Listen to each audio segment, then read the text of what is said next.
আজকে আমার খুব করে বড়া খেতে ইচ্ছে করছিল, আর ঘরে যেহেতু ডাল ছিল না, তো ভাবলাম যে নতুন আলু দিয়ে বড়া বানিয়ে খাওয়া যাক। এর জন্য প্রথমে আলু সিদ্ধ দিয়েছিলাম। আলুগুলোকে ভালোভাবে ছিলে এর মধ্যে আমি দিয়ে দিচ্ছি মরিচ, পেঁয়াজ কুচি, লবণ, মরিচের গুঁড়ো, হলুদের গুঁড়ো, ধনিয়া গুঁড়ো। এবার সবগুলো উপকরণ আলুর সাথে ভালোভাবে ম্যাশ করে নেব। এই আলুর বড়াটা খেতে কিন্তু দারুণ মজা।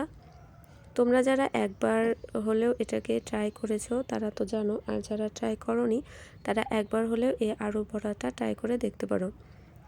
এবার আলুর এই পুরটাকে বড়ার শেপ দিয়ে নিচ্ছি। যদিও আমার গোল শেপ খুব একটা সুন্দর হয় না, তো যাই হোক আমি আমার এই এবড়ো থেবড়ো গোল শেপেই সুন্দর করে এটাকে বানিয়ে নিচ্ছি। এবার কড়াইতে তেল গরম করে বড়াগুলোকে আমি এপাশ ওপাশ ভালোভাবে উল্টে পাল্টে এটাকে ভালোভাবে ভেজে নেব। এটা ততক্ষণ পর্যন্ত ভাজতে হবে যতক্ষণ না পর্যন্ত আলুর এর বড়াগুলো অনেকটা মুচমুচে হয়ে আসে।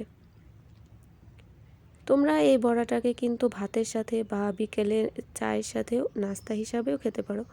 আমার কাছে তো এটাকে সস দিয়ে খাওয়া চাইতে ভাতের সাথে যে আমি খেয়েছিলাম সেটা অনেক বেশি মজা লেগেছে। ভাতের সাথে এই বড়াটা জাস্ট অসাধারণ লাগে। তোমরা একবার হলেও এটাকে ট্রাই করে দেখতে পারো। আল্লাহ হাফেজ, আর আমার চ্যানেলটিকে সাবস্ক্রাইব করে দিও।